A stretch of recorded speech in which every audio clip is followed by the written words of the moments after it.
I never imagined that the people I loved most would systematically erase me from their lives for 15 years straight. Every single Christmas, every holiday gathering, somehow my address just vanished from their memory, and when I finally discovered why, the truth shattered everything I thought I knew about family. Before I continue, I need to share something personal with you. Stories like mine aren't often told because they're painful, because admitting you've been invisible to your own family feels like admitting defeat. But if my story can help even one person recognize their worth, then speaking up matters. If you've ever felt forgotten or pushed aside by those who should cherish you most, please stay with me. And if this resonates with you, leave a like and subscribe so we can reach others who need to hear they're not alone. Let me take you back to where it all began, to a cold December morning in Chicago when I woke up in my small apartment on the north side, the radiator clanking its familiar rhythm against the winter chill. I was 72 years old, and I had just received a group text from my daughter Sarah. The message was brief, efficient, like a business memo. Family Christmas gathering at Michael's house in Evanston. Bring a side dish. See you at 3. I stared at that text for a long time, my reading glasses sliding down my nose, my arthritic fingers trembling slightly as they held my phone. There it was again. Another year, another Christmas, another gathering at someone else's home. I lived in a perfectly lovely 2-bedroom apartment with a dining room that could seat 12 people comfortably. I had china that had belonged to my mother, silver candlesticks I polished every month, a dining table I'd refinished myself 5 years ago when I still had the energy for such projects. But nobody ever suggested we gather at my place. Not once in 15 years. I remember setting down my phone on the kitchen counter next to the coffee maker that was already brewing my morning cup. The smell of hazelnut filled the small space, but I couldn't enjoy it. My hands moved automatically through the morning routine, pouring coffee into my favorite mug, the one with the faded Chicago skyline that my late husband Robert had bought me from Navy Pier 30 years ago. Everything felt mechanical, hollow. Through my kitchen window, I could see the early morning commuters hurrying along Diversey Avenue, bundled in their winter coats, their breath visible in the frigid air. The world moved forward while I stood still, holding a coffee mug, wondering once again why I wasn't enough. This wasn't new. This feeling had become as familiar as the creaking floorboard in my hallway, as constant as the L train that rattled past my building every 15 minutes. But that morning, something shifted inside me. Maybe it was the casual tone of Sarah's text, the assumption that I would just show up wherever they decided to gather, bringing my assigned dish like a catering service they'd hired. I walked to my living room and sat in Robert's old armchair, the brown leather cracked and soft from decades of use. On the wall across from me hung our family photos, a chronological display of life passing by. There was Sarah at 5, gap-toothed and grinning, holding the teddy bear I'd sewn by hand. Michael at 10, in his Little League uniform, the one I'd washed and ironed before every game. My grandchildren as babies, as toddlers, as teenagers, their school photos forming a cascade of growing faces. I had been there for every moment captured in those frames. Every birthday party, every school play, every hospital visit when they had the flu or broken arm, or needed someone to watch them while their parents worked. When Sarah went through her divorce 8 years ago, who took care of Emma and Josh for 3 months while she got back on her feet? When Michael's business was struggling and he couldn't make his mortgage payments, who quietly transferred money into his account every month for a year? But when it came time to celebrate, to gather, to create new memories, my home was never the place. My table was never set. My door was never the one they knocked on with bags full of gifts and bottles of wine and stories to share. I picked up my phone again and scrolled through my message history with Sarah. There were dozens of texts from me, checking in, asking about the grandkids, offering help, suggesting we get together. Her responses were sporadic, brief, busy with work, kids have activities, maybe next month, then nothing for weeks until another group text about another gathering somewhere else. The pattern was undeniable once I allowed myself to see it clearly. Every Thanksgiving at Michael's, every Easter at my cousin Patricia's house in Oak Park, summer barbecues at Sarah's place in Naperville, birthday dinners at restaurants I could barely afford, but attended anyway, smiling through expensive meals while my fixed income stretched thinner each month. And Christmas. Always Christmas at someone else's home. I had hosted exactly 0 family gatherings in 15 years. Not since Robert died, not since I sold our house in the suburbs and moved to the apartment that my children had unanimously agreed was too small, too urban, too inconvenient. Never mind that I loved the neighborhood, the easy walk to the grocery store, the library branch around the corner, the small park where I fed the pigeons on warm afternoons. The coffee had gone cold in my hand. I set it down on the side table next to the book I'd been reading, a mystery novel from the library that I kept falling asleep over because my nights were often restless, filled with questions I couldn't answer and feelings I couldn't name. That morning, I decided to do something different. I opened my laptop, the one Emma had helped me buy 3 years ago when she was still calling me regularly, before high school and boyfriends and her own social life made her grandmother irrelevant. I logged into my bank account and looked at my finances with clear eyes for the first time in months. The numbers told a story I'd been avoiding. Regular transfers to Michael's account, marked as loans that were never repaid. Payments for Emma's dance classes, Josh's hockey equipment, Sarah's car repairs. Birthday money sent via Venmo, Christmas gifts purchased online and shipped directly because I was told not to worry about bringing anything. They had it handled. But somehow I always ended up contributing anyway. Because that's what grandmothers do, isn't it? We give, we support, we make things easier for everyone else. I had been making things easier for 15 years, and somehow, in return, I had become easier to forget. My phone buzzed. Another text, this time from Michael. "Hey Mom, can you pick up some rolls from that bakery you like? The good ones." "Thanks." "No, please." No question mark suggesting this was actually a request I could decline. Just an assumption that I would drive across the city in December traffic, spend money I didn't have extra of, and deliver bread to his house like I was DoorDash. I typed out a response. "Of course, honey." Then I deleted it. I tried again. "I'll see what I can do." Deleted that too. Finally, I wrote nothing. I set the phone down and walked to my bedroom.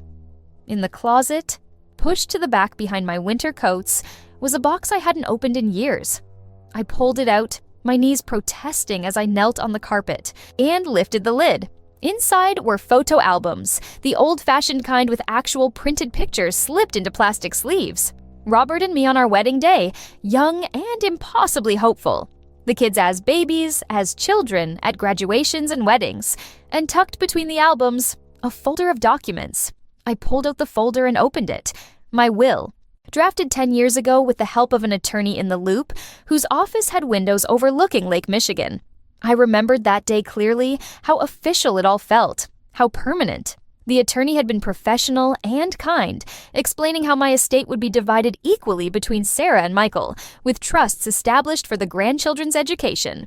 My estate wasn't a fortune, but it wasn't nothing either. The life insurance from Robert's death, wisely invested. The proceeds from selling our house in the suburbs. My pension from 30 years working as an administrative assistant at Northwestern Memorial Hospital. Social Security. Some savings bonds my parents had left me. Altogether, it amounted to enough that my children would each inherit approximately $300,000, and the grandchildren would have their college educations fully funded. I had never discussed these numbers with them directly.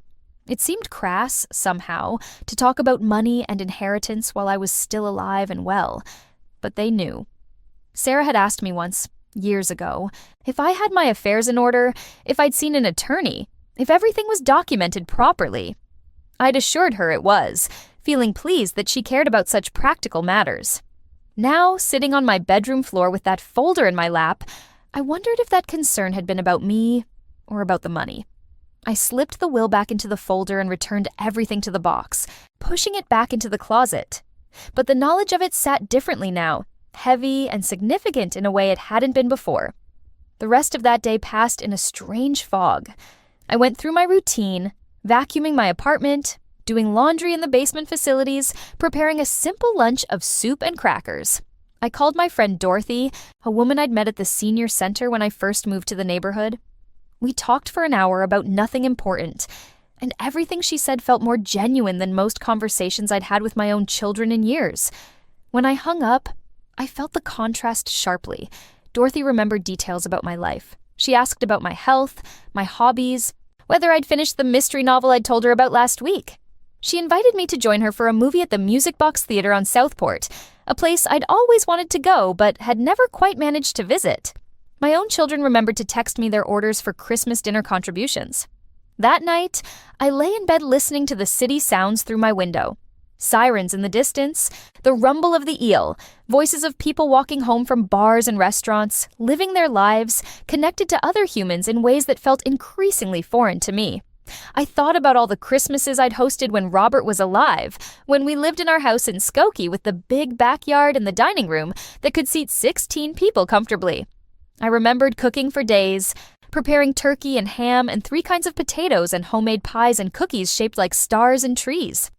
I remembered the chaos of wrapping paper and children's laughter, and Robert carving the turkey while wearing the ridiculous Santa hat Sarah had bought him as a joke. I remembered feeling exhausted and fulfilled, needed, and important. When had that ended? I tried to pinpoint the exact moment, but it was like trying to identify when summer becomes fall. It happened gradually, imperceptibly, one small change at a time, until suddenly the whole landscape was different and you couldn't remember what it used to look like. Robert's death was certainly a turning point. After the funeral, after the initial flood of casseroles and condolence cards, after everyone went back to their normal lives, I was left alone in that big house with all its memories and maintenance and emptiness. Sarah and Michael had been supportive in the immediate aftermath. They'd helped me sort through Robert's belongings, hire an estate sale company, meet with attorneys and accountants. But once the practical matters were settled, their presence became less frequent. Sarah was busy with her own divorce, dealing with custody arrangements and her own grief. Michael was stressed about his business, working long hours, trying to keep his marriage together while managing financial pressure. I understood. I did. They had their own lives, their own problems. I didn't want to be a burden. So when they suggested I sell the house and find something smaller, more manageable, I agreed. When they helped me find this apartment in the city, convenient to public transportation and close to amenities, I smiled and thanked them for their concern. I never told them that I missed my garden, my big kitchen, my neighborhood where I'd known all the families on my block for 20 years. I never mentioned that the apartment, while nice enough, felt temporary somehow, like a place you stayed while waiting for real life to resume. And I never asked why, once I moved, they stopped suggesting we gather at my place. I assumed it was obvious. The apartment was smaller, less parking, harder to get to from the suburbs, but other people in my building hosted families all the time. I heard them in the hallways during holidays, the sounds of multiple generations crammed into spaces no bigger than mine, laughing and arguing and being together. I lay there in the dark, my mind circling these thoughts like water going down a drain, and I realized something that made my chest ache. I had spent 15 years making excuses for them, explaining away each small slight, each forgotten birthday, each canceled visit, each last-minute change of plans that left me alone with groceries I'd bought to cook for them. I had convinced myself that their busy lives justified everything, that being a good mother meant being understanding, flexible, uncomplaining, that my role was to make things easier for them, not harder, that my feelings were less important than their convenience. But what if I'd been wrong? What if, by never asking for what I needed, never expressing hurt or disappointment, never setting any boundaries, I had taught them that I didn't matter, that my time and money and energy were unlimited resources they could draw from without consequence or reciprocity? The thought was almost too painful to hold, because if it was true, then I had participated in my own erasure. I had been an accomplice to my own loneliness. Sleep didn't come easily that night. When it finally did, I dreamed of the house in Skokie, of Christmas mornings with Robert and the children young and hopeful, of a time when I was central to everything, when my presence wasn't optional but essential. I woke before dawn, my pillow damp with tears I didn't remember crying. The weeks leading up to Christmas were always busy for me, even without hosting. There were gifts to buy for Emma and Josh, money to send to Sarah and Michael, preparations for my assigned dish contribution. But that year, I found myself moving through these tasks mechanically, seeing them differently. I stood in Target on Elston Avenue, pushing a cart through aisles decorated with tinsel and artificial trees, looking at toys and clothes for my grandchildren. Emma was 17 now, almost an adult, with tastes I no longer understood.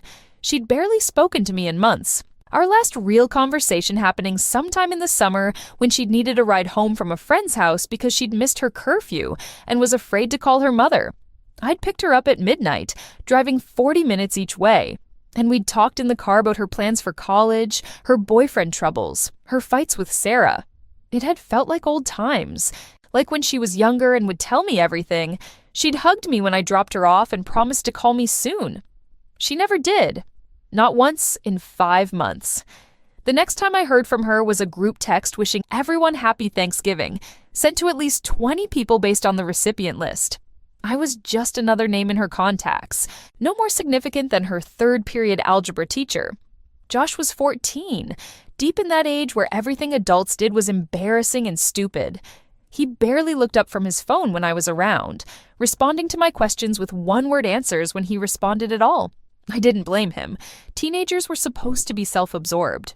But I missed the little boy who used to beg me to play Legos with him, who called me Grammy and made me construction paper cards covered in glitter. I put back the video game I'd been considering for Josh and the makeup set I'd picked out for Emma. Instead, I grabbed gift cards, impersonal and practical. They'd probably prefer them anyway. At the register, the young cashier smiled at me and commented on the weather, and I realized she was the first person to make eye contact with me all day. I thanked her more warmly than the transaction warranted, and her smile brightened. Such a small moment, so insignificant, but it felt like more genuine connection than I'd had with my family in months. I carried my purchases to my car, a 10-year-old Honda Civic that ran well, but was starting to show its age. The parking lot was full of families loading shopping bags into SUVs, children arguing about what Santa would bring, parents looking stressed and exhausted and somehow happy despite it all. I felt like an anthropologist observing a culture I no longer belonged to. That evening, Dorothy called and invited me to a holiday concert at her church on Sunday. I almost declined out of habit, but something made me say yes. The concert was lovely. The sanctuary filled with candlelight and the sweet voices of the choir singing carols I'd known since childhood. Dorothy introduced me to her friends, women around my age who welcomed me warmly and insisted I sit with them. After the concert, we went out for coffee at a diner on Lincoln Avenue, crowding into a booth and talking for 2 hours about everything and nothing. They asked about my children and grandchildren, and I found myself being honest in a way I usually wasn't. One of them, a woman named Margaret with kind eyes and silver hair she wore short and stylish, reached across the table and squeezed my hand. "You deserve better," she said simply. Those were the words that would stay with me for weeks afterward. You deserve better. Did I? The question haunted me as Christmas approached. What did I deserve? Respect? Inclusion? Reciprocity? Or were those expectations unrealistic for a woman my age? A widow with grown children who had their own busy lives. The questions followed me everywhere, through the grocery store where I bought ingredients for the sweet potato casserole Sarah had requested, through the bank where I withdrew cash to stuff into cards for the kids, through my apartment where I wrapped gifts I no longer believed anyone truly wanted. 3 days before Christmas, my phone rang. It was Sarah, her voice tight with stress. "Mom, I need a favor. Emma needs a dress for a winter formal, and I'm completely swamped at work. Could you take her shopping tomorrow?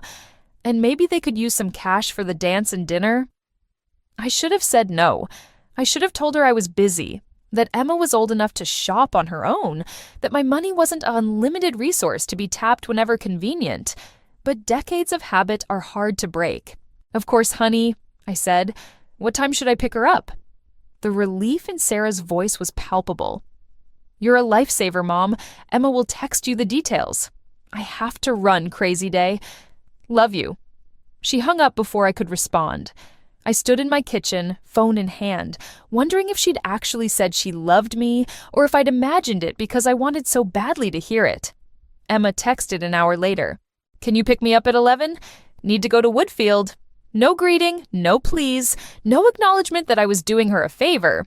Just an expectation of my availability and willingness to drive her to a mall 30 miles away to spend money I didn't really have on a dress she'd wear once. I typed back, "See you then."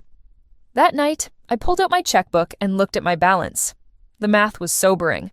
Between the monthly transfers to Michael, the various expenses for the grandchildren, and my own living costs, I was spending more than my income. I'd been dipping into savings, telling myself it was temporary, that things would balance out eventually. But when? When would I stop being the bank of last resort?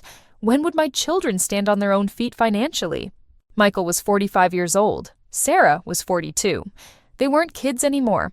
They had careers, homes, their own children. Yet here I was, still propping them up, still making their lives easier at the expense of my own security. I thought about my retirement, the years I'd worked at Northwestern Memorial, dealing with difficult patients and demanding doctors and endless paperwork, all so I could have a pension that would support me in my old age. I'd been careful, responsible, living below my means and saving what I could. Robert and I had built a modest nest egg together, planning for a future where we'd travel and enjoy our grandchildren without financial stress. Robert's death had taken half of that dream, but the money remained. Enough for me to live comfortably, to handle emergencies, to leave something behind for my children when I was gone. But at this rate, what would be left? I was 72 years old. I could easily live another 10 or 15 years, maybe longer. At my current spending rate, my savings would be depleted in 5 years. Then what? Would I be the elderly mother who became a burden, who had to ask for help, who had to move in with one of her children because she couldn't afford her own place anymore? The irony was bitter. I was impoverishing my future self to fund their present, and they didn't even seem to notice or care. The next morning, I picked up Emma from Sarah's house in Naperville. My granddaughter climbed into my car wearing ripped jeans and a crop top despite the December cold, her phone already in her hand, earbuds in her ears. She pulled one out long enough to say hey, and then immediately returned to whatever was consuming her attention on the screen. We drove to Woodfield Mall in silence. I tried a few times to make conversation, asking about school, about her friends, about her plans for college. Her answers were monosyllabic and disinterested. Fine. Good. Dunno. At the mall, she led me through store after store, dismissing dress after dress as too basic, too ugly, too cheap-looking. The prices were staggering. $200, $300, $400 for a dress she'd wear once to a high school dance. When I gently suggested we might find something nice at a more affordable store, she rolled her eyes in a way that made me feel simultaneously hurt and insignificant. You don't get it, Grammy. Everyone shops here. I can't show up in something from Target. We ended up in a boutique where the saleswoman looked at my worn coat and comfortable shoes with barely concealed disdain. Emma found a dress she loved, a sparkly red thing that cost $450. She held it up to herself and looked at me expectantly. I pulled out my credit card. At lunch in the food court, Emma actually put down her phone long enough to eat her sushi.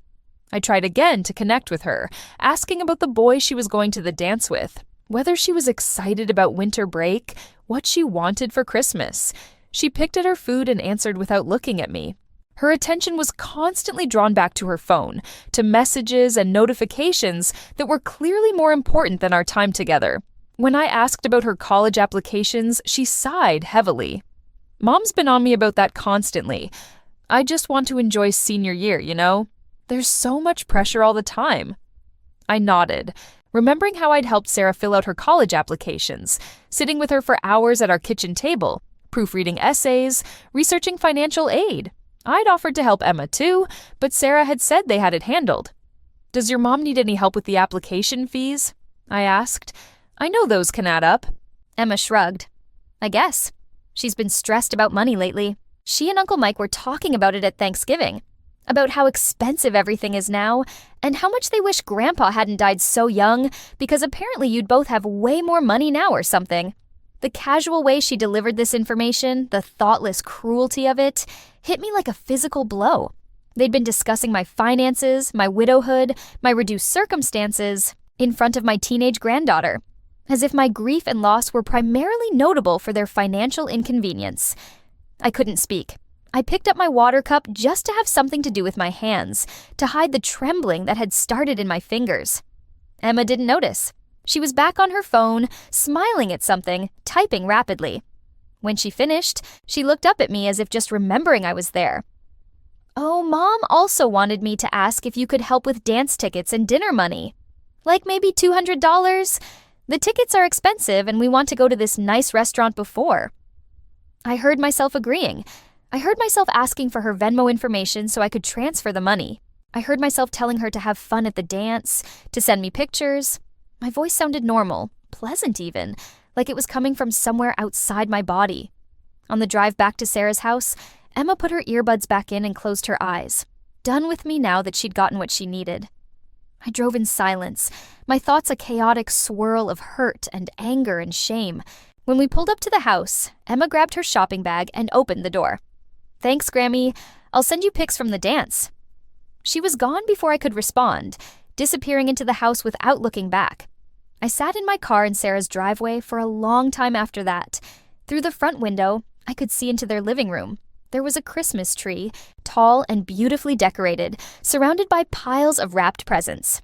The house was a large colonial, 4 bedrooms, 2-car garage, in a nice subdivision with good schools. Sarah had a successful career as a marketing director.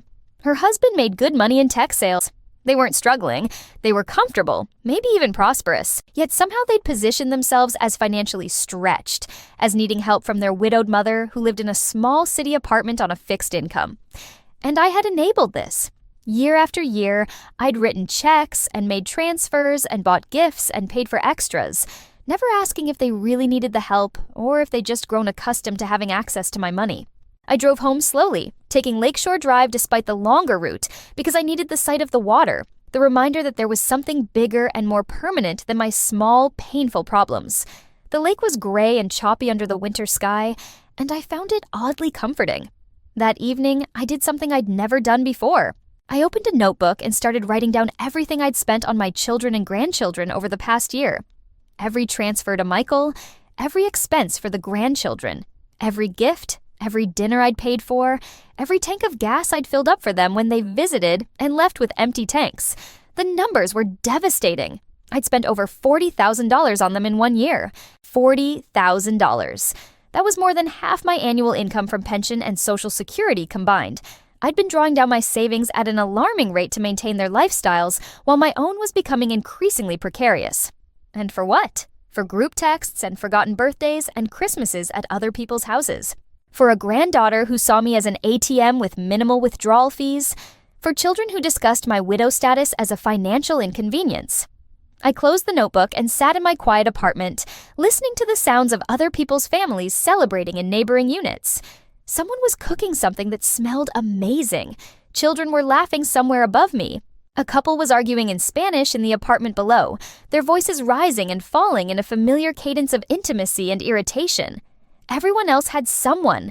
Everyone else belonged somewhere. And here I was, alone in my small space, realizing that I'd been buying what couldn't be purchased. Love, respect, inclusion, importance. My phone buzzed. A text from Michael. "Hey, Mom, can you grab those rolls for Christmas? Also, Sarah mentioned you took Emma shopping. Any chance you could help Josh with some new hockey gear? He really needs it. And money's tight this month." Money's tight. From a man who just bought a new Audi, who lived in a house twice the size of the one Robert and I had raised them in, who belonged to a country club where his membership fees alone exceeded my monthly rent. I stared at that text for a long time.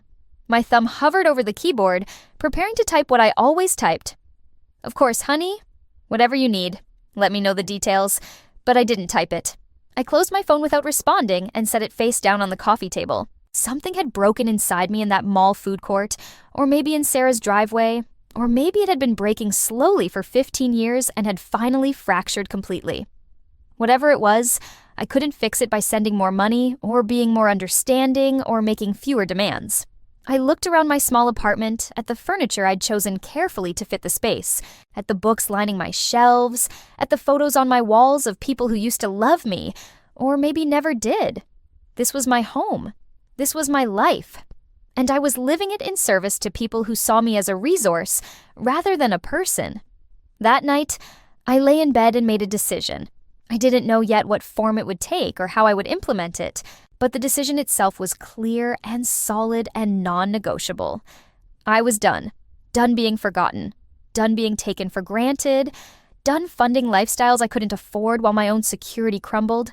done making excuses for people who didn't make time for me, done accepting crumbs of attention and calling it love. I was 72 years old. How much time did I have left? 10 years. 20 if I was lucky. Did I want to spend whatever remained of my life like this? Invisible and used and lonely despite being surrounded by family? The answer was so obvious it almost made me laugh. No. God, no. Anything would be better than this. Even being truly alone would be better than this illusion of connection that left me feeling more isolated than if I had no family at all. I fell asleep that night with tears on my face, but something new in my chest. Not hope exactly, but something harder and clearer. Resolve, maybe. Determination. The solid knowledge that I deserved better. Just like Margaret had said. I deserved better. And I was going to figure out how to get it. Even if it meant losing everything I thought I couldn't live without. Christmas Day arrived cold and bright, the kind of Chicago winter morning where the sun reflects off snow and makes everything look clean and possible. I got up early, showered, put on a nice sweater and slacks, did my hair and makeup carefully. I looked at myself in the bathroom mirror and barely recognized the woman staring back. When had I gotten so old?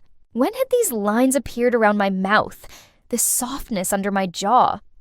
When had my eyes taken on this expression of patient sadness that seemed to have become my default setting? I made myself breakfast, something I rarely did anymore. Scrambled eggs, toast, fresh fruit. I sat at my small kitchen table and ate slowly, tasting the food, being present for the simple act of nourishing myself. It felt revolutionary somehow, this basic self-care. At 10, I loaded my sweet potato casserole into my car, along with the gifts I'd wrapped and the rolls Michael had requested from the bakery. The drive to Evanston took 40 minutes in holiday traffic. I spent it listening to classical music on WFMT and rehearsing what I would and wouldn't say today. I wouldn't complain. I wouldn't cause a scene. I wouldn't ruin anyone's Christmas. But I also wouldn't pretend everything was fine. I wouldn't laugh off small cruelties or accept poor treatment with a smile. I would be polite but honest. Present, but not effusive. It felt like a small rebellion, but it was mine. Michael's house was impressive, a restored Victorian in a neighborhood of similar homes, all of them decorated for Christmas with professional-looking displays of lights and wreaths and tasteful lawn ornaments. Cars lined both sides of the street. I had to park 2 blocks away and carry my casserole and gifts through the cold, my arms aching by the time I reached the front door. I rang the doorbell and waited. Through the leaded glass, I could see people moving around, hear voices and laughter. Finally, Michael's wife Jennifer answered, looking harried and flushed from the kitchen heat. "Oh, hi, Sandra. Come in, just put everything in the kitchen. Michael's in the family room with everyone. No hug, no Merry Christmas, just directions to deposit my contributions and move along." The house was beautiful, decorated with an elegance that must have cost thousands. A 12-foot tree dominated the front room, covered in ornaments that matched a color scheme of silver and blue. Garland draped every surface. The dining room table was set for 16 with china and crystal that sparkled under the chandelier. I took my casserole to the kitchen, where Sarah was helping Jennifer with last-minute preparations. She looked up when I entered and gave me a distracted smile. "Hey, Mom, thanks for the casserole. Can you just put it on the counter? We're running a little behind." "Merry Christmas, sweetheart," I said. "Can I help with anything?" "No, we've got it. Why don't you go join everyone else?" I was being dismissed. Politely, but firmly. I left the kitchen and made my way to the family room, where Michael was indeed holding court with everyone else. His kids, ages 12 and 9, were playing with new toys, barely looking up when I entered. Sarah's ex-husband was there with his new girlfriend, which surprised me since I hadn't realized he'd been invited. Emma and Josh were on their phones in the corner. My cousin Patricia and her family filled most of the seating. Michael saw me and waved from across the room but didn't get up. "Hey, Mom, Merry Christmas. Grab a seat anywhere." There was no anywhere. Every chair and sofa space was taken. I stood awkwardly for a moment before Patricia's teenage son noticed and offered me his seat with better grace than any of my own family had shown. I thanked him more warmly than the gesture warranted and sat down, perched on the edge of an armchair, feeling like a visitor in my own son's home. The conversation flowed around me. Sports, work, gossip, neighborhood drama, plans for the new year. I contributed occasionally, but mostly I watched and listened and realized something profound. I wasn't needed here. My presence wasn't missed or celebrated or even particularly noticed. I was fulfilling an obligation, checking a box, providing the required casserole and cash gifts so that everyone could proceed with their celebration. If I disappeared right now, how long would it take for anyone to realize I was gone? An hour? 2? Would they even notice before dinner? Or would someone only think of me when it was time to find an extra chair? Lunch was called, and we all moved to the dining room. The table was stunning, laden with turkey and ham and sides and fresh rolls. My casserole was there, nestled among the other dishes, unremarkable and unacknowledged. We found our seats, and I ended up at one end of the table, physically separated from most of the conversation. Michael said a brief grace, and we began eating. The food was delicious, and I complimented Jennifer on the meal. She thanked me absently, already deep in conversation with Sarah about some friend's recent divorce. The chatter was loud and happy, multiple conversations happening simultaneously, everyone engaged and energized. I ate my turkey and sweet potatoes and tried to remember the last time I'd felt this alone while surrounded by people. Emma was sitting near me, and I tried to catch her eye, to share a smile or a moment of connection. She was on her phone under the table, typing furiously, giggling at something. Josh was arguing with his cousin about some video game, their voices rising. And then it happened. Patricia leaned across the table towards Sarah and said loudly enough for everyone to hear, "So, did you guys decide where we're doing the New Year's party? Your place or ours?" Sarah wiped her mouth with her napkin and grinned. "Probably ours. We have more space, and it's easier for everyone to get to than driving into the city." Patricia nodded. "Perfect. I'll bring my famous artichoke dip. Remember, no pineapple this time. You know how I feel about pineapple." They both laughed. Other people chimed in with what they'd bring, who they'd invite, what time to start. Plans were being made, a gathering organized right in front of me. And slowly, very slowly, I realized what I was hearing. They had a Facebook group, a family Facebook group where they planned these things, where they coordinated schedules and menus and guest lists. And I wasn't in it. I'd never been in it. For how long had this been going on? Months? Years? The conversation swirled on, oblivious to the small earthquake happening inside me. I set down my fork carefully, afraid my hands would shake if I didn't control them. I took a sip of water. I breathed slowly through my nose. When there was a brief lull, I heard myself speak. "There's a family Facebook group?" The table went quiet. Not completely silent, but quiet enough that several people heard me and stopped talking. Sarah and Patricia looked at each other, and I saw it there, that flash of guilt and discomfort. "Oh," Sarah said, trying to sound casual. "Yeah, it's just a private group where we coordinate things. Nothing formal. How long has it existed?" My voice sounded remarkably steady. "A few years, I guess. We just use it to plan parties and share photos. You're not really on Facebook much anyway, so we didn't think." She trailed off, and the silence that followed was excruciating. Michael cleared his throat and changed the subject, asking his son about school. The conversation resumed. Louder now, everyone working hard to move past the awkward moment, but I couldn't move past it. I sat there with the truth settled around me like a heavy blanket. They had a family group. They'd had it for years, and they deliberately excluded me from it. Every gathering, every holiday, every birthday party, every casual get-together had been planned in a space I couldn't access, by people who decided I didn't need to be included in the discussion. I finished my meal mechanically, nodding when spoken to, smiling when it seemed appropriate. Inside, I was computing the implications of this revelation, adding it to the pile of evidence I'd been collecting for weeks. After dinner, we moved to the family room for gifts. There was a pile under the tree, and Michael's kids dove in, ripping open presents with the savage joy of children on Christmas morning. Emma and Josh got cash from various relatives, which they accepted with practiced politeness. When my turn came, I received a generic gift basket from Sarah and a coffee table book about Chicago from Michael, the kind you buy at Barnes & Noble when you've forgotten someone and need a last-minute present. I thanked them sincerely because I'd been raised to be gracious. Then I distributed my own gifts, the ones I'd carefully chosen and wrapped. Gift cards, practical and impersonal, but I'd included substantial amounts. Emma and Josh lit up when they saw the numbers. More animated than they'd been all day. "Thanks, Grammy," Emma said, already calculating what she could buy. "This is great, Mom," Sarah added, helping Josh open his card. "You're always so generous." Was I generous, or was I simply reliable? A dependable source of funds that required minimal maintenance and gratitude? The afternoon wore on.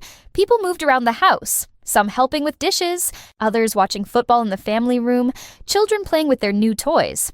I found myself in the kitchen with Jennifer, drying dishes while she washed, and she chatted pleasantly about her job and her kids, and her plans to redecorate the living room. She didn't ask me anything about myself. Not one question about my life, my health, my interests, my plans. I was a warm body helping with cleanup, and when the dishes were done, she thanked me and returned to her guests, leaving me standing alone in her gleaming kitchen. I looked around at the expensive appliances, the granite counters, the professional-grade stove. This kitchen was 3 times the size of mine. Michael and Jennifer could easily host family dinners. They had the space, the resources, the location that was easier for everyone to reach than my apartment in the city. But they'd never offered.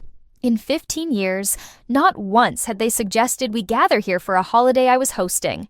It was always their party, their gathering, their celebration. I was invited, tolerated, allowed to contribute my assigned dish and cash gifts.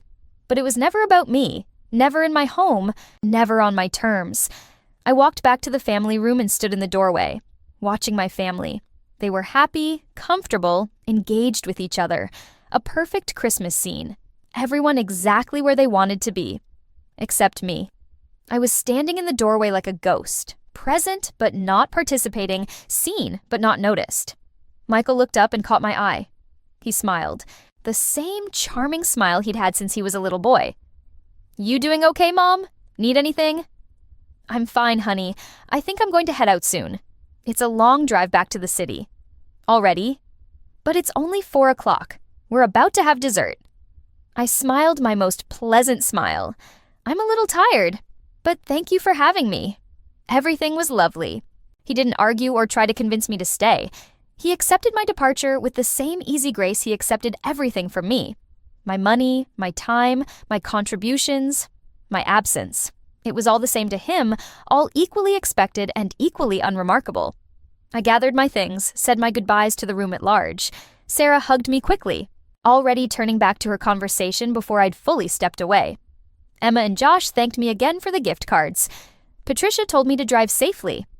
And then I was in my car, pulling away from the beautiful house in the beautiful neighborhood, driving back to my small apartment in the city as the sun set over Lake Michigan and Christmas Day came to an end. I didn't cry on the drive home. I was past tears, into something colder and clearer. I drove carefully through the holiday traffic, past houses lit up with Christmas lights, past families visible through windows, gathering around tables, opening gifts, being together. When I got home, I parked in my building's garage and sat in my car for a long time. Then I pulled out my phone and searched for the Facebook group. It took me a while to find it because the name was innocuous, just our family name with updates after it. But there it was. Sarah, Michael, Patricia, Jennifer, Emma, Josh, Sarah's ex-husband, and about a dozen other family members I was vaguely related to. Everyone was in the group. Everyone except me. I scrolled through the posts, and each one was a small dagger.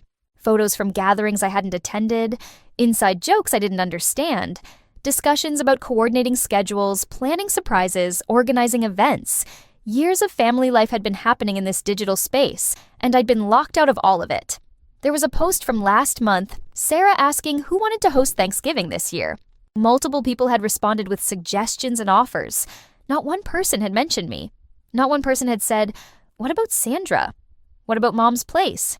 I was invisible.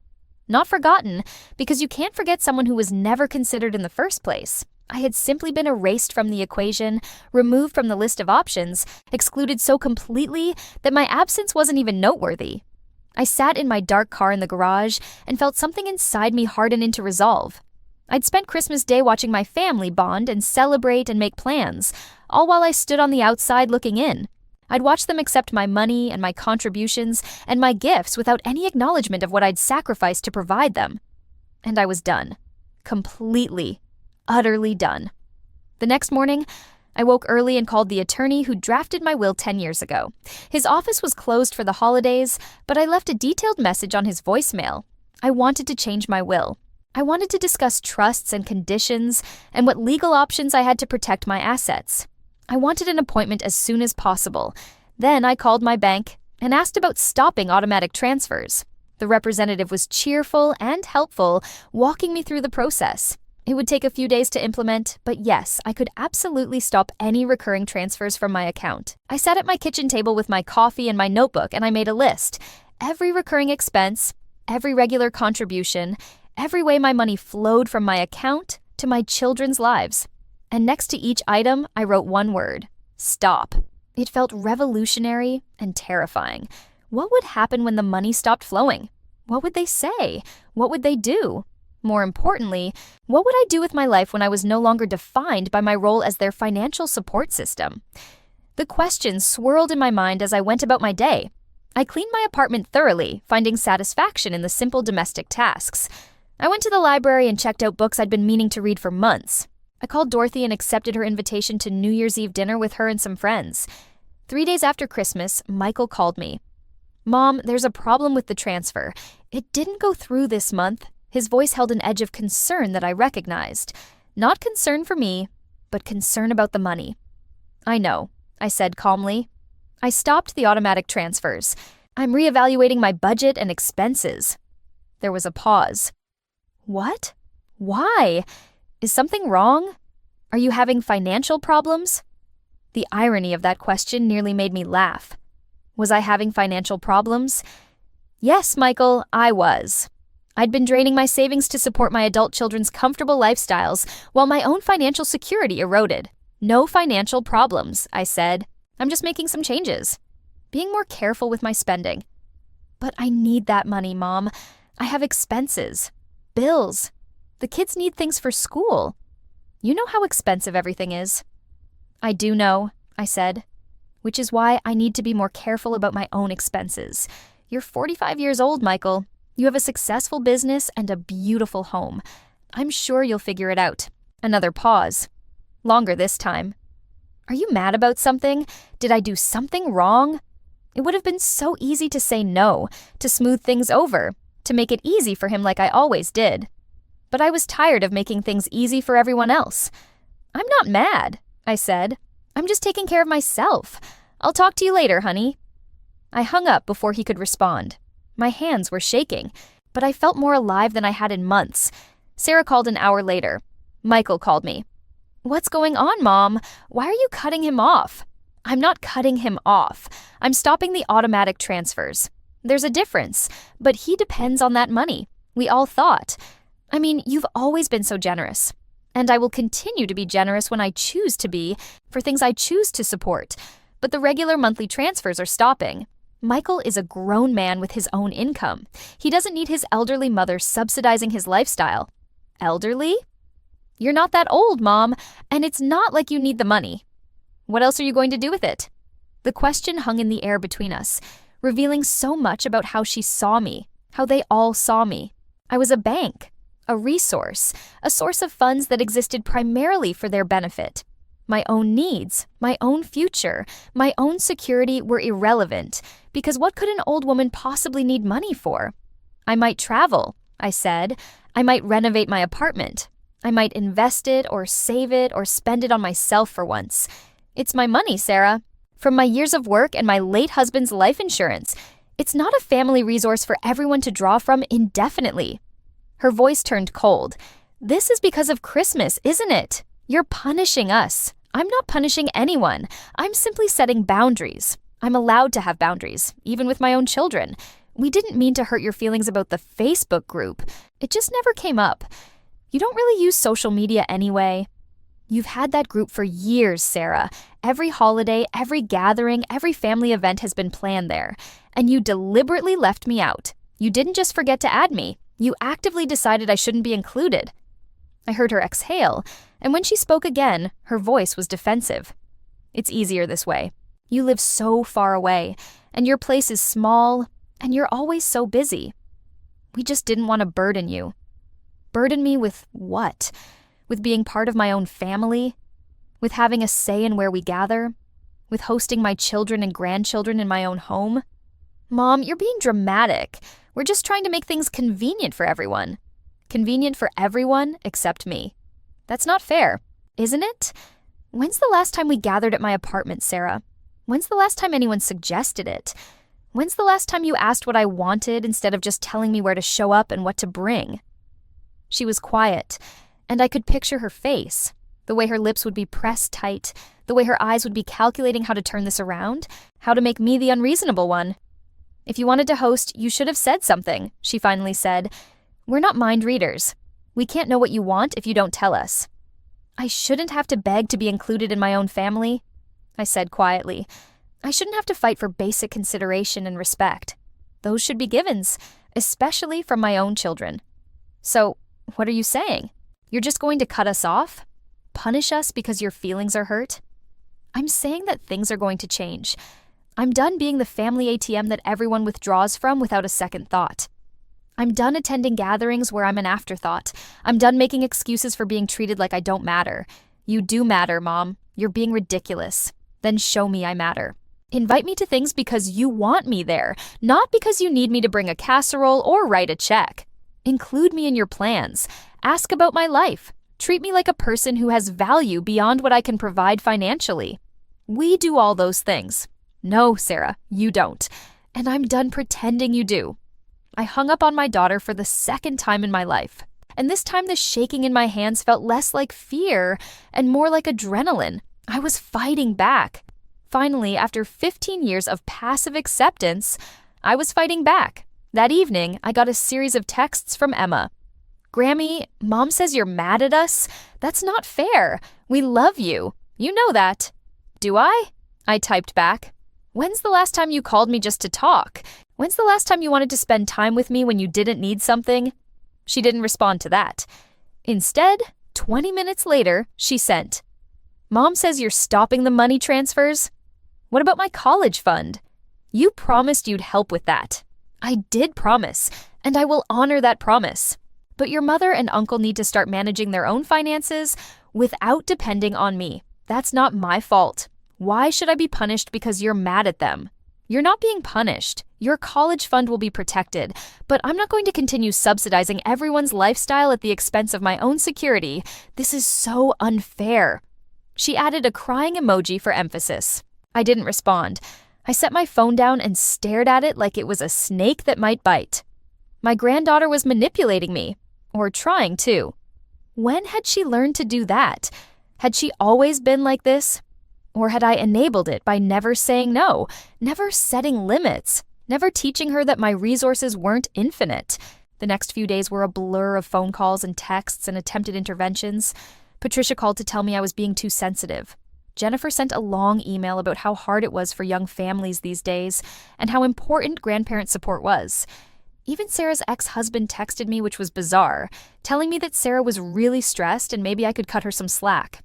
The flying monkeys were out in force, and I was the villain in everyone's story.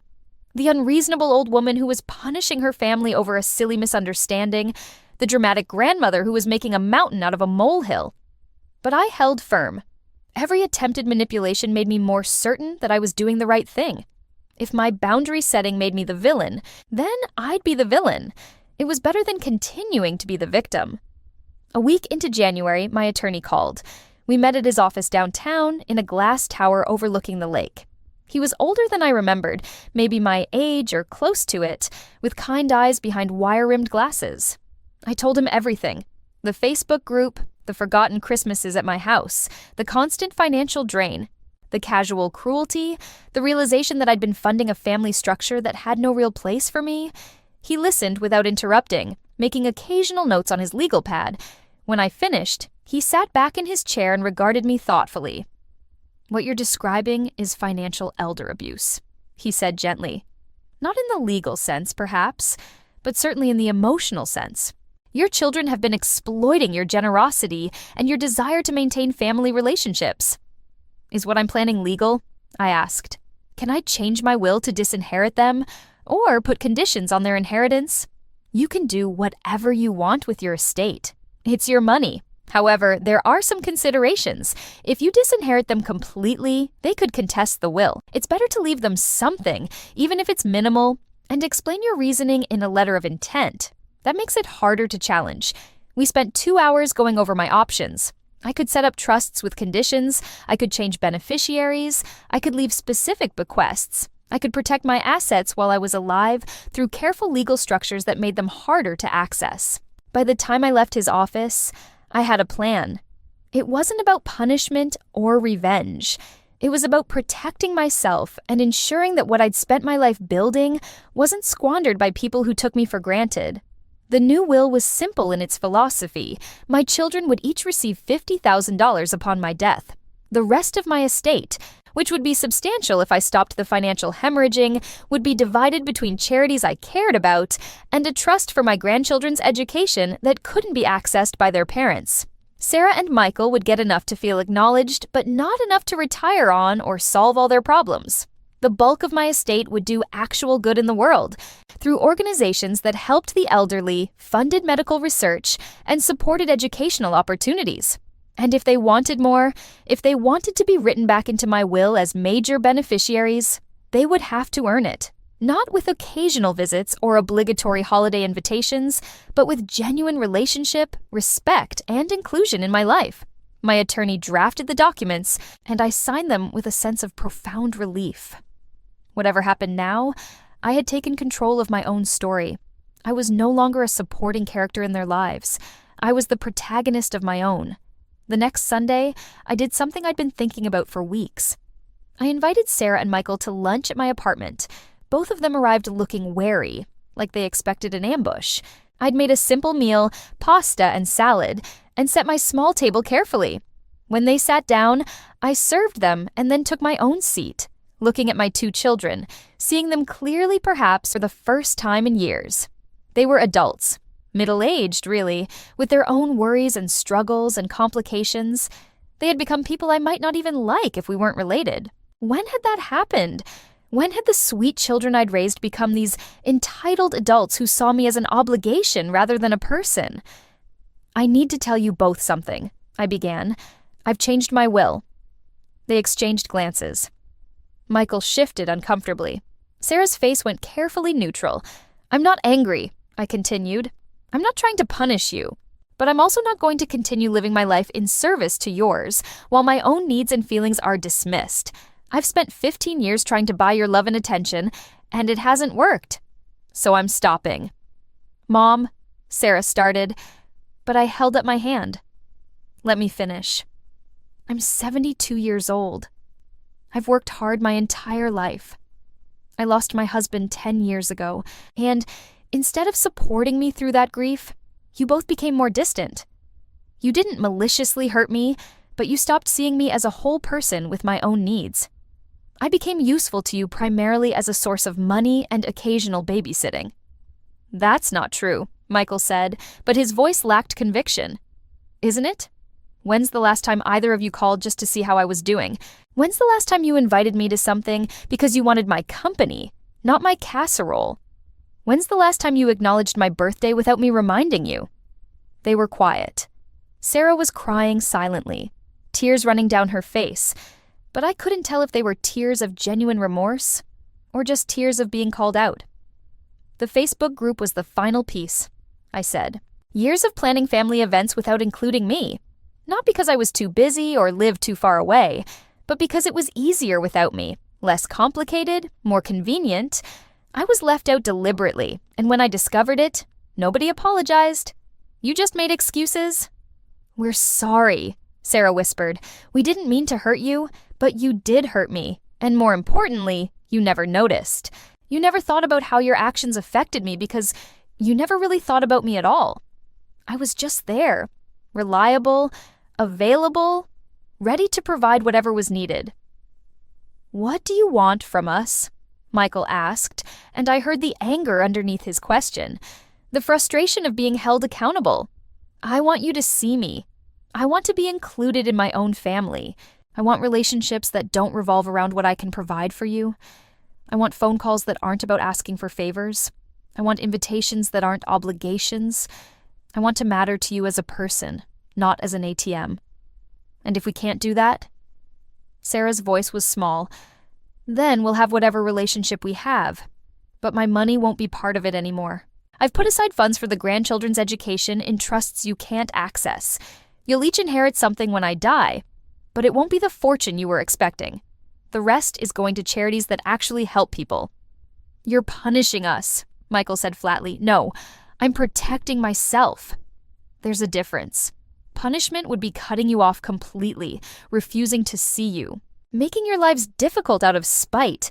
That's not what I'm doing. I'm simply establishing that I have value beyond what I can give you financially. We sat in silence for a long time. The pasta got cold. Nobody ate much. Finally, Sarah stood up. I need to go. I have to think about all this. Michael stood too. This is a lot, Mom. You're basically threatening us. I'm not threatening anyone. I'm being honest for the first time in 15 years. I'm telling you how I feel and what I need. That's not a threat. That's communication. They left without cleaning up, without offering to help with dishes, without any of the basic courtesies that mark functional relationships. I watched them go and felt nothing but exhausted relief. The hardest part was over. I'd said what needed saying. Whatever happened next was up to them. For the next few weeks, I heard nothing from either of them. No calls, no texts, no check-ins. Emma and Josh stopped responding to my messages. It was like I'd been erased from the family completely, which was probably what they hoped would happen. That I'd panic, recant, apologize, return to my role as the family bank. But I didn't panic. For the first time in 15 years, I felt free. I started filling my days with things I wanted to do. I joined a book club at the library. I signed up for an art class at the senior center. I went to matinees at movie theaters, eating popcorn in the afternoon dark, watching stories unfold on screens while my own life slowly began to bloom. Dorothy became a closer friend, and through her, I met other women like me, widows and divorcees who'd reinvented their lives after loss. We had dinners together, went to concerts, took day trips to museums and gardens. I was building a community of choice, people who included me because they enjoyed my company, not because I was useful to them. One day in February, I was at Millennium Park, walking along the lakeshore despite the cold, when my phone rang. It was Emma. Grammy. Her voice sounded young and uncertain, nothing like the entitled teenager from the mall. Hi, sweetheart. I kept my voice neutral, careful. Can I talk to you? Like, really talk? Not about money or anything, just talk? Of course. Mom told me what you said, about how we made you feel, about the Facebook group and everything, and I've been thinking about it a lot. She paused, and I could hear traffic in the background. Where are you? Millennium Park. Want to join me? She met me at the Bean 20 minutes later, bundled in a puffy coat, her nose red from the cold. We walked together along the lake, not talking at first, just being present in the winter afternoon. Finally, she spoke. I'm sorry, Grammy, for the dress shopping thing, for always asking for money, for not calling unless I needed something. It wasn't right. I appreciate you saying that. Mom's really upset. She says you hate us now. I don't hate anyone, Emma. I'm just protecting myself. Do you understand why I did what I did? She nodded slowly. I think so. It's like, you were always there, you know, always helping and giving and being nice. So we just assumed that's what you did. We didn't think about whether it was fair or if you had feelings about it. You were just Grammy, and Grammy always helped. And that wasn't fair to me. No, it wasn't. She stopped walking and turned to face me. Can I ask you something? Do you think you could forgive us? Like, if we actually change and do better? Could we fix this? I don't know, I said honestly. That depends on whether the change is real or just temporary because you're worried about the inheritance. Her face flushed. Mom and Uncle Mike are totally freaked about that. They've been fighting about it, blaming each other. It's kind of a mess. This isn't about punishment, Emma. It's about me finally valuing myself enough to stop accepting treatment that makes me feel invisible and used. I get that. I really do. And I want to be better. I want to have an actual relationship with you, not just show up when I need something. Would that be okay? If I tried? I would love that, I said, and I meant it. Of all of them, Emma seemed like she might actually understand. She was young enough to change, to learn, to become someone different than the entitled teenager I'd seen in December. We talked for another hour, walking along the lakefront until our hands were numb and our faces stung from the cold. When we parted, she hugged me tightly, and for the first time in months, I felt a genuine connection with one of my family members. March came, and with it a thaw both literal and metaphorical. Michael called and asked if he could visit. When he arrived at my apartment, he looked tired, older somehow. "I've been an ass," he said without preamble, "a complete ass. And I didn't even see it until you forced me to." We talked for hours. He told me about his business struggles, his marriage problems, his fears and insecurities. For the first time in years, he talked to me like I was a person he trusted, not just a resource he accessed. He apologized, really apologized, for taking me for granted. "I don't know if I can fix this," he said, "but I want to try. And not because of the will, though I'd be lying if I said that didn't get my attention, but because I realized I don't actually know you anymore, Mom. I know who you were when I was a kid, but I don't know who you are now. And that's sad." Sarah was harder. She came to my apartment in April, defensive and hurt, convinced that I was being unreasonable. We had a difficult conversation that ended with her leaving angry, but she came back the next week, and the week after that. Slowly, painfully, we began to talk to each other like adults. Not like mother and entitled daughter. She admitted things I'd suspected, but never heard confirmed, that she'd resented me after her divorce, feeling like I took her ex-husband's side by maintaining a relationship with him, that she'd been jealous of how easy things seemed for Michael while she struggled, that she'd viewed my financial support as something I owed her after years of what she perceived as favoring her brother. None of it was true, but it was her truth, her narrative, and hearing it helped me understand how we drifted so far apart. In May, something remarkable happened. Sarah called and asked if I'd like to host Mother's Day brunch at my apartment. Not because it was my turn, or because she felt obligated, but because she wanted to honor me in my own space. I almost said no out of habit, out of the belief that my apartment was too small, too inconvenient, not good enough. But I caught myself and said yes. That Mother's Day, my small apartment was filled with people. Sarah and Michael and the kids, all of them bearing flowers and gifts and genuine smiles. Emma helped me in the kitchen. Josh asked about my art class and actually listened to my answer. Michael brought pastries from my favorite bakery without being asked. It wasn't perfect. Old patterns don't disappear overnight, but it was real in a way our interactions hadn't been in years. We were connecting as people, not performing as a family. After everyone left, I sat in my quiet apartment surrounded by the debris of a successful gathering. Vases of flowers on every surface, cards propped up on the mantel. My phone buzzed with texts from Dorothy and my other friends, checking in, asking how my day had been. I had a community now, multiple communities actually. My family, slowly healing and rebuilding. My friends, women who chose to spend time with me. My art class, my book club, my volunteer work at the library. I had a life that was mine, shaped by my choices and desires, not by obligation and guilt. The summer passed in a blur of activities. I took a trip to Michigan with Dorothy, my first vacation in years. I exhibited a painting in a local senior center art show. I started writing in a journal, capturing memories and thoughts I'd never articulated before. Emma came by regularly, sometimes just to hang out and talk. We'd have tea in my small kitchen, and she'd tell me about her life, her college plans, her dreams. She'd ask about my life too, showing genuine interest in my hobbies and friends. We were building something new, a real relationship between two people who happened to be related. Michael invited me to dinner at his house several times, and the gatherings felt different, smaller, more intimate. He'd make an effort to include me in conversations, to ask my opinion, to treat me like someone whose thoughts mattered. Jennifer had even apologized for her role in making me feel unwelcome, admitting she'd followed Sarah and Michael's lead without thinking about what it meant. Sarah was still a work in progress. We had good days and hard days. Sometimes she'd slip back into old patterns, asking for favors or money with that entitled edge to her voice. But now I had boundaries, and I enforced them kindly but firmly. No became a word I used regularly, and the world didn't end each time I said it. In October, Patricia called me, her voice tentative. "There's something I need to tell you about the Facebook group. It wasn't just oversight, Sandra. When someone suggested adding you a couple years ago, Sarah and Michael said no.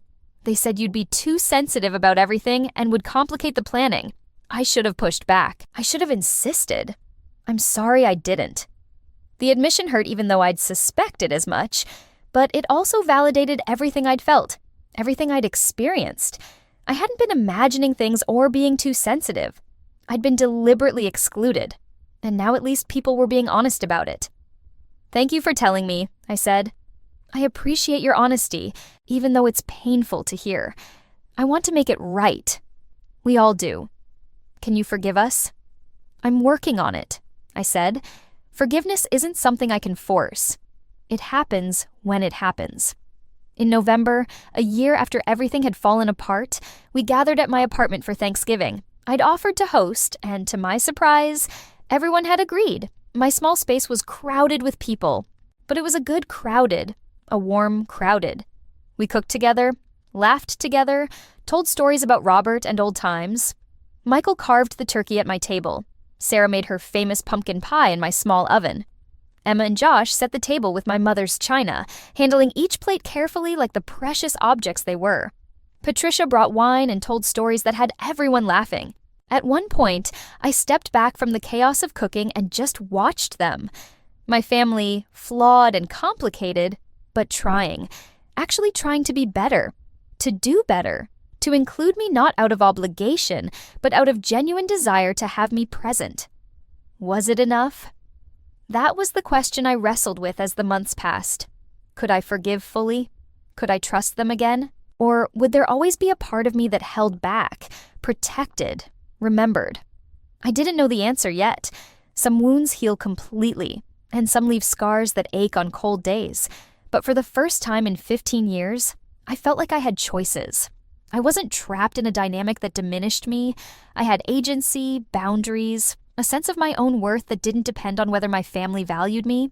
And if they slipped back into old patterns, if the changes proved temporary, I'd survive. I had my own life now, independent of them. That knowledge was power, safety, freedom.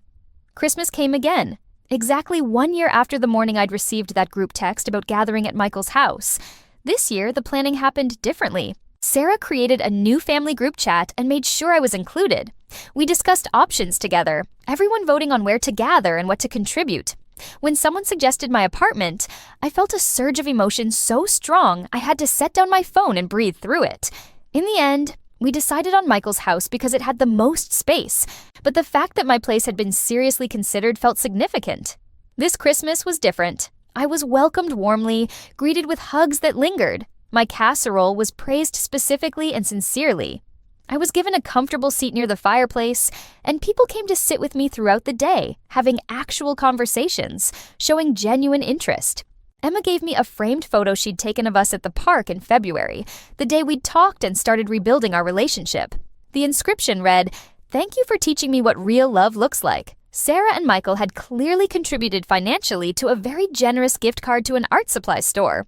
Josh, in a move that surprised everyone, gave me a handwritten letter about his favorite memories of time with me. I cried, which embarrassed me until I realized everyone else was crying too. Messy, cathartic tears that washed away some of the pain from the year before. That evening, as I drove home through the Chicago streets lit up with Christmas lights, I reflected on everything that had changed. A year ago, I'd been invisible, used, dismissed. I'd spent 15 years trying to buy love and belonging, draining my finances and my self-respect in the process. Now, I had less money in my account, but more richness in my life. I had boundaries that protected me. I had friendships that fulfilled me. I had family members who were slowly, imperfectly learning to see me as a whole person with needs and feelings and value beyond what I could provide them. Was it perfect? No. Would there be setbacks? Absolutely. But I'd learned something profound. I could survive without their approval. And paradoxically, that knowledge had made it possible for us to have authentic relationships for the first time in years. I parked in my garage and sat in my car, as I had exactly 1 year ago. But everything felt different. Last year, I'd sat here broken and humiliated, discovering the Facebook group, realizing how thoroughly I'd been excluded. This year, I sat here whole and grateful, recognizing how far we'd all come. My phone buzzed. A text from Emma. "Love you, Grammy. Thanks for being brave enough to tell us the truth, even when it was hard." I texted back. "Love you too, sweetheart. Proud of you." Another text, this time from Sarah. "Can we have lunch next week? Just the two of us? I want to talk to you about something." Before, that message would have filled me with dread, assuming it was a request for money or a favor. Now, I felt cautiously optimistic. We'd rebuilt enough trust that I could give her the benefit of the doubt. "Sounds great," I replied. "Let me know when and where." I went upstairs to my apartment, my home, my sanctuary. I made myself a cup of tea and sat in Robert's old chair, looking at the photos on my wall. Some of them I'd rearranged, adding new pictures from this past year. Emma and me at the park. My friends from book club at a wine tasting. A selfie I'd taken at my art show, standing proudly next to my exhibited painting. My life looked different now. It looked like mine. The past year had taught me something essential. My worth wasn't determined by how others treated me. My value wasn't contingent on being useful or accommodating or easy. I had inherent worth simply by existing, by being myself, by taking up space in the world. And once I truly believed that, once I'd protected myself and established boundaries, everything had shifted. My family had been forced to see me differently because I saw myself differently. Could I forgive them completely? Maybe. With time, with continued effort on their part, with proof that the changes were real and lasting. But even if I couldn't forgive fully, I could move forward. I could have relationships with them that were boundaried and authentic. I could love them while also loving myself. That was the revelation, really, that I could do both. I didn't have to choose between having a family and having self-respect. I didn't have to sacrifice my own well-being to maintain relationships. I could set limits and still be connected. I could say no and still be loved. As I sat there in my quiet apartment, I felt something I hadn't felt in 15 years. Peace. Real, deep, unshakable peace. Not because everything was perfect or fixed or resolved, but because I'd found myself again. The woman I'd been before grief and loneliness and fear had convinced me to accept less than I deserved. She'd been here all along, waiting for me to remember her worth. And now that I had, nothing would ever be quite the same. I've told you my story now, raw and painful and ultimately hopeful as it is. I've shared how I was erased from my own family, how I spent 15 years funding their lives while becoming invisible in the process, and how I finally found the courage to demand better. What I learned through all of this is that it's never too late to reclaim your worth. Whether you're 70 or 17 or anywhere in between, you deserve to be seen, valued, and respected. Not for what you provide or how useful you are, but simply for who you are. If my story resonates with you, if you felt that same invisibility, that same sense of being taken for granted by people who should cherish you, I want you to know you're not alone, and you have the power to change your story, just like I changed mine. So, here's my question for you. Have you ever felt erased by your own family? Have you experienced that painful realization that you matter more for what you provide than who you are? Share your story in the comments. Let's support each other. And if this story touched you, if it helped you see something clearly that you'd been avoiding, please like and subscribe. Not for me, but so this message can reach others who need to hear that they deserve better, that they have worth, that it's never too late to choose themselves. Because sometimes the bravest thing we can do is finally believe we're worth fighting for.